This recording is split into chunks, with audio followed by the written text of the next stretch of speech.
We're going to look at how to find the area of regular polygons, and we're going to be focusing today on the square, triangle, and hexagon because those will be involving special right triangles in our process. But before we get into those, we're going to discuss something about regular polygons, some of these vocabulary terms and where they come from. A radius, we usually see a radius for a circle, but you can have a radius for a regular polygon. And what a radius will do is it will go from the center of the polygon to the vertex of the side. And they call this a radius because it's also the radius of a circle that circumscribes that polygon going around the outside, touching each vertex. You can see there's this circle here, and this radius of the polygon is also the radius of the circle. So that part is the radius. Then there is a term called apothem, which is this lowercase a. Notice that we have a lowercase a and an uppercase a. So lowercase a, apothem, and that is going from the center to the center of the side. So it goes from the center of the shape to the center of the side, and it will make a right angle with that, forming this little right triangle here. So that is called the apothem. Of course, we all know what a side is. The side of the polygon goes all the way across. And the perimeter is if you added all the sides of the regular polygon. Now remember, when a polygon is regular, that means that all of the sides are equal in length and all of the angles are equal in measure. Then we have uppercase A for area. And the area of any regular polygon can be found with the formula area equals apothem times perimeter divided by 2. You'll also see this as 1/2 AP, meaning 1/2 times apothem times perimeter. Notice in this triangle, the pieces of the triangle that we're going to be using, we have the radius, which is the hypotenuse of the triangle. We have the apothem, which is a leg of that right triangle, and the other leg of the right triangle is half of the side. So we're going to have to remember that in our calculating, this piece is only half of a side. So if we're using that piece to get the perimeter, we're going to have to double it to equal the full side and then multiply by the number of sides. So I'll have to keep that in mind. Now in this triangle, there's something I want to show you about how it relates to the this angle up here at the top. So if you're looking at this shape, if I were to break up this pentagon into all of the triangles, if I drew in all the radii for it,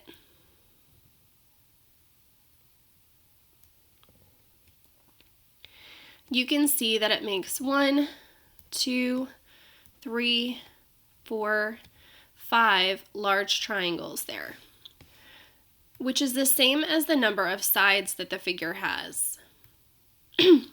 So every time you can think of the shape, the number of sides of the shape being equal to the number of these large triangles. Now notice that we are only using 1/2 of that large triangle.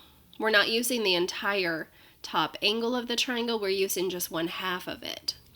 So what we're going to be doing to calculate the top angle of the triangle in our math, which is the one that we're going to be using to solve the problems, is first I'm going to talk about we had 5 triangles. And together in the center, this would create a full circle, which is 360 degrees. And we had 5 triangles. So if we divide 360 by 5, we get 72 each. This means that this whole angle is 72. But the angle at the top of the triangle here that we're going to be using is only half of that. So 72 divided by 2 equals 36. So for this one, that top angle is 36 degrees. So to do the math of a pentagon, we're going to be putting in a 36-degree angle here at the top of the triangle. Now, how to do this into one step rather than doing this in 2 steps is to take 360 and divide by 2 times the number of sides. So you'll want to double the number of sides first and then do 360 divided by that. In this case, it would be 360 divided by 10 because 2 times 5 is 10. and that would give you that 36-degree angle. So let's look at how we would do that for this square, triangle, and hexagon. So for each of these, we would draw in the triangle that we're going to be using. Sorry, my drawings are not very good. There we go. And the hexagon. So it's all about this little triangle for all of these problems. If they give you a shape that you can't draw, you would just draw this triangle. So the top angle here, I'm going to do 360 divided by 2 times 4 because there's 4 sides in the shape. And so that's 360 divided by 8. This gives you 45 degrees. So the top angle for the square is 45. And that means that this bottom angle would be 45, and this is a 45, 45, 90. Remember the rule for the 45, 45, 90 would be x, x, and then x root 2 for the hypotenuse. For the triangle here, we're going to do 360 divided by 2 times 3, because there's 3 sides. So 360 divided by 6 is 60. So this top angle for the triangle is 60, making this bottom angle 30, and you have a 30, 60, 90. So this would be x, this part would be x root 3, and this part would be 2x. And again, remember the x root 3 is only half of the side as you go to find your perimeter. And then the hexagon here. We're going to do 360 divided by 2 times 6. So we're doing 360 divided by 12. That gives us 30. So the top angle for the hexagon is 30, and the bottom one would be 60, and that would make this x root 3, and this part 2x. So these 3 are the ones that we're going to focus on today because they involve special right triangles. Tomorrow we're going to focus on all the other polygons like this pentagon where the top angle is a weird measurement and you would need to do trigonometry. Let's look at some samples. Here we have a square, and they said the apothem is 10.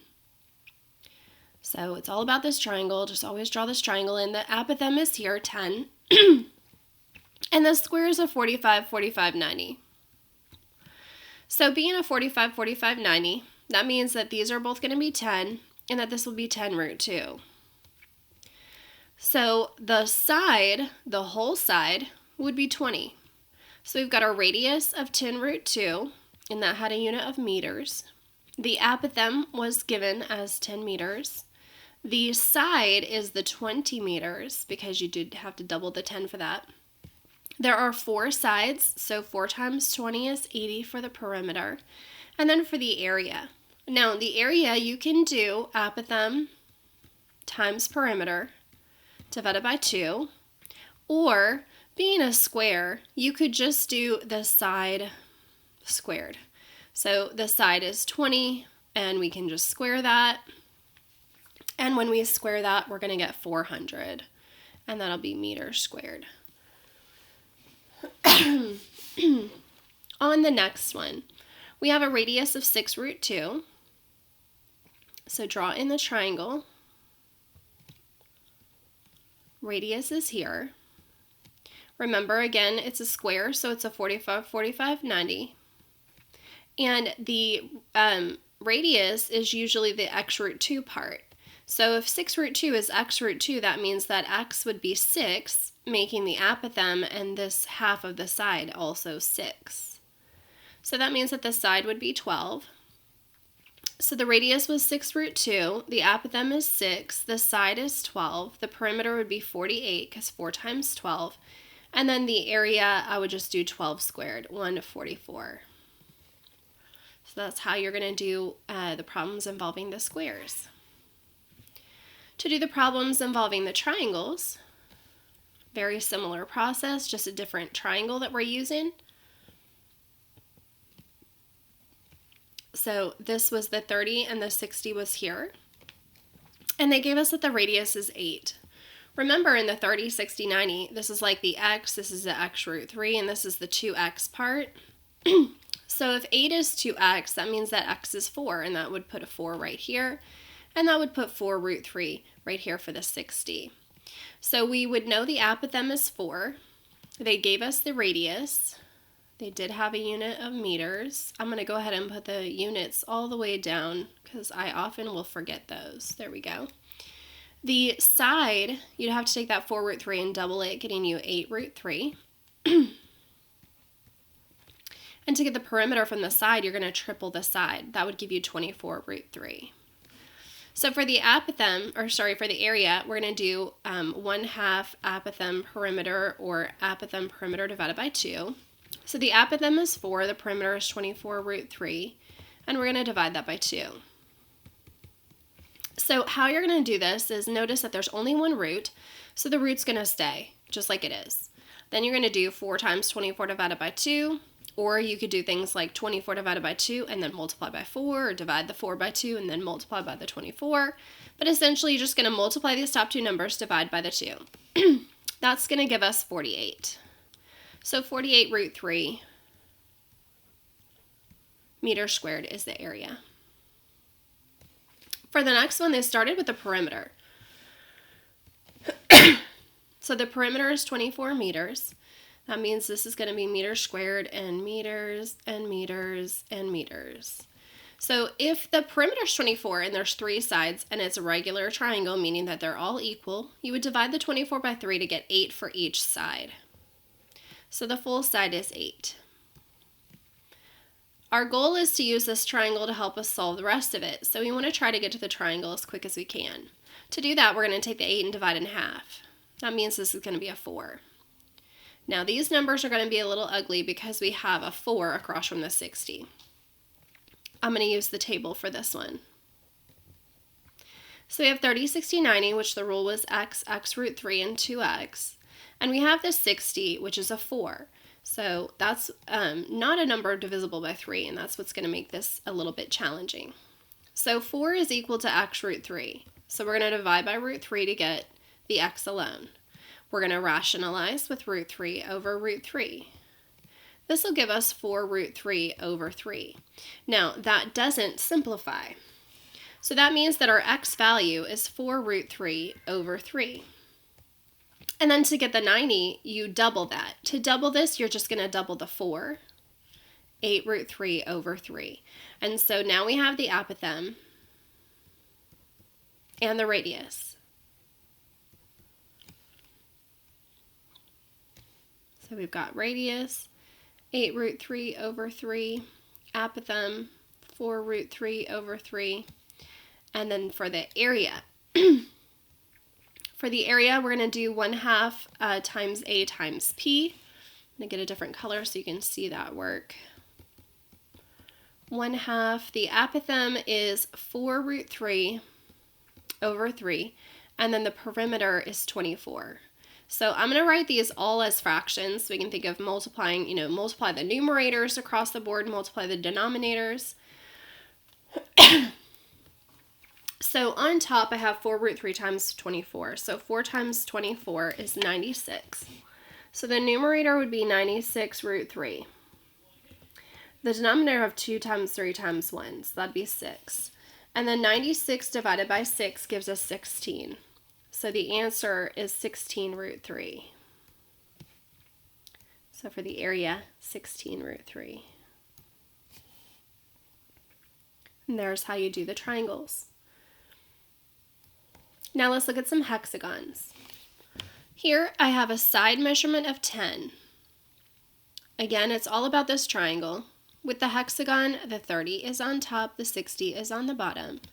If the whole side is 10, that means that the 30 will be a 5 across from the 30. So remember that the 30 is like the x, the 60 is like the x root 3, and the 90 is like the 2x. So we're going to use the 5 as our x. That makes this 5 root 3, and that makes this 10.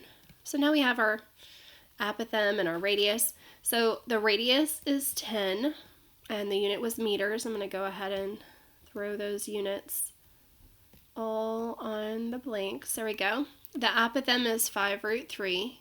The side was given as 10. If the side is 10 and there's 6 of them, then the perimeter is 60. And for the area, we're going to do apothem times perimeter over 2. Now on the previous one I did 1/2 AP. I did that because I had fraction for apothem, and so using the 1/2 times A times P was better than using the AP over 2. Here, since I don't have fractions, I'm just using apothem times perimeter divided by 2. So mental math I'm doing is 60 divided by 2 is 30. 30 times 5 is 150. So 150 root 3 meters squared is our area. Then for the next one, they've given us the radius. So we draw the triangle. And again, all the hexagons, it's a 30 there and a 60 here. So the radius is 12. And remember that that is like the 2x part. The 30 is like the x, and the 60 is like your x root 3. So if 2x is 12, then x is 6, and then x root 3 will be a 6 root 3. And then the whole side will be 12. So our radius was 12 meters. The apothem is 6 root 3 meters. The side is 12 meters. And then 12 times 6 is the perimeter, which is 72 meters. And then the area is going to be the apothem times the perimeter divided by 2, which is going to be 216 root 3. So again, it's just the 6 times the 72 divided by the 2. There was only one root 3 in there, so the root 3 just sticks around in the answer. And that's how you do our special right triangle regular polygon area.